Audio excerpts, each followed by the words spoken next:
Don't you hate that when you're in the middle of a sentence and your video camera says, oh, you're out of time, even though you still have 20 minutes left of record time?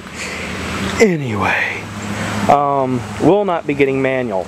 Reason being, I have to drive 2,000 miles across country from Alabama to New Mexico. Yes, that may not be exactly 2,000 miles. Google map it, I don't really care. Anyways, I'm moving to Albuquerque where my girlfriend lives, and I have not driven a manual, let alone a stick. Well, a stick mainly. My motorcycle was manual, naturally.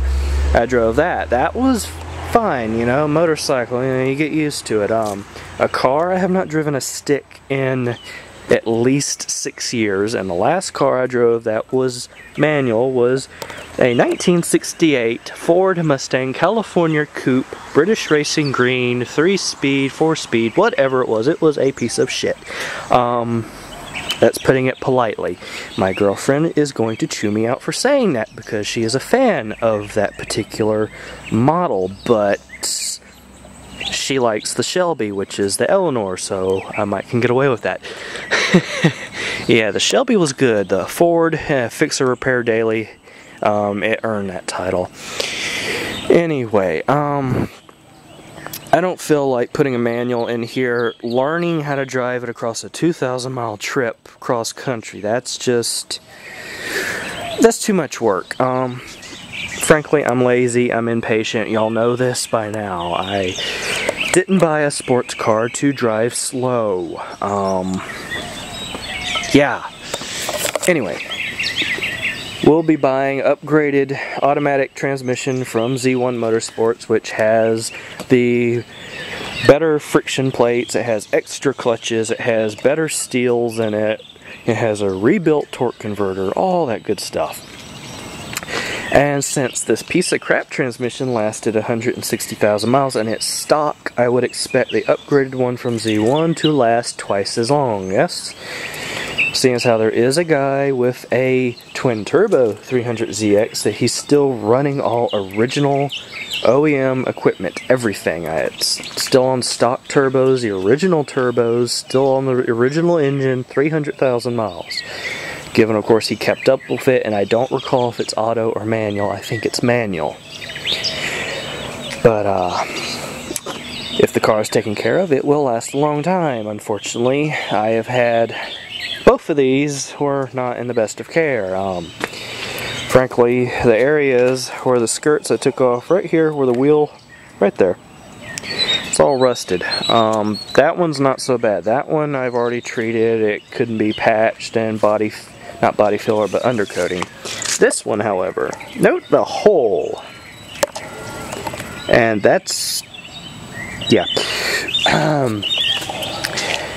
Let me put it this way. For all you people that like your Civics, I'm just using this as a generalization. There are people that have Integras and Silicas and all them other little front-wheel drive things. Y'all like to slap those body kits on there.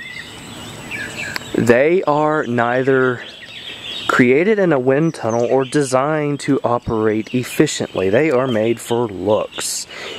And with the amount of Bondo you will have to use to get it on the side of your car and on the front of your car, wherever you put this body kit, it is going to collect water, it is going to collect debris, it's going to collect road tar, etc., etc., etc. After a few years, your car will rot out. Being said, what I just said, the skirts at the back, they collected water, so it caused the unibody in the back to rust out. I have rust spots and a hole in the body. I have to patch that, I have to seal that, and I have to undercoat it again. And that's still not guaranteeing the rust will reappear later on, because I locked this. Yes, I locked this. I just got off work, so I'm not entirely awake. And the correct key works on the passenger door and the trunk. See these little holes here? They had to drill holes into the body to put the skirts on, and then they used self-tapping screws on top of it. And see, I've even got a hole right there I've got to fill. So even if I've sealed the rust there, but even if I go and you know, seal that hole, patch it, undercoat it, you know, seal the rust. There's no guarantee because of the holes I got up there that I'm going to body fill that rust won't reappear later. So this car might end up in a body shop in a few years. You're going to get that problem if you put the skirts on your car that are not designed properly, and Veilside does not design them properly. Hi, bird. The rear lip, honestly, was the biggest piece of crap I have ever seen. It is the worst design thing I have ever seen.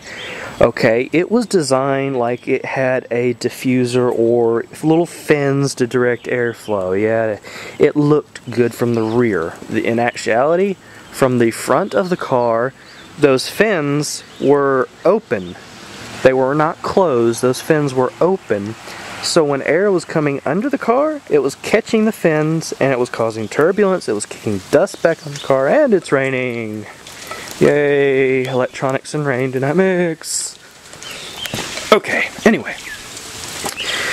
Air going under the car was catching the lip at the back. It was getting caught, it was spinning, causing turbulence, drag, tossing dirt and debris on the back of the car. I washed and waxed the car. I drove to work one night. I got there, the whole back of the car was covered in dirt and dust. And I'm like, there's no way my exhaust is throwing that much out.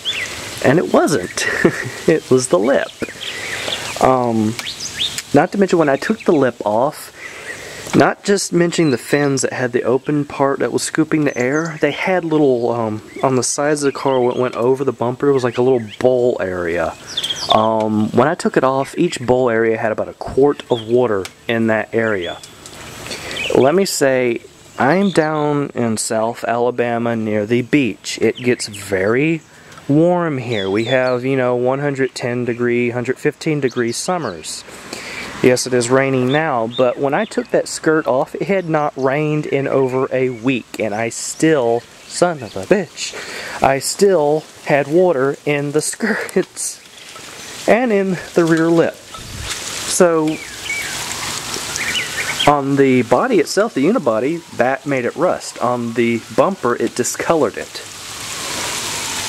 Think about that before you slap a body kit on your car. Because, trust me, 90% of the time, that car looks better stock.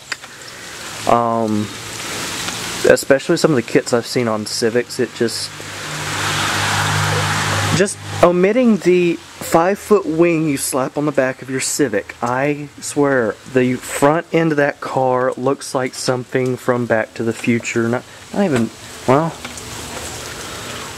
yeah, kinda, yeah, but it looks sick, okay? Don't do it. Anyways, body kit bad. Body kit gone. I took it off, I threw it out the street, and before the trash picked it up, someone actually came along and got it. So I'm thinking some Civic owner somewhere has cut it to fit and bonded it to the side of their car. I would not doubt it around here.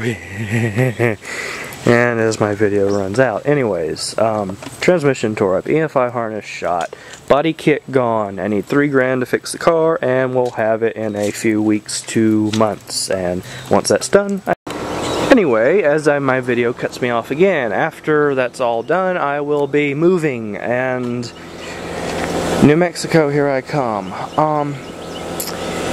Only part I want to add is, you know, a special mention to Rock Chucker on 300ZX Club for posting my very first video from 2-3 years ago, was it, on the forums, and it's now at 2 pages long of people completely laughing their ass off at my own stupidity. Yes, I was pretty stupid, so I can't really, you know, yeah, it was bad.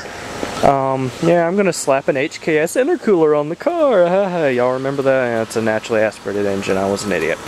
Anyway, special mention to Rock Chucker and everyone else on 300ZX Club. And if you have a car like mine, please, please, please get on the forums.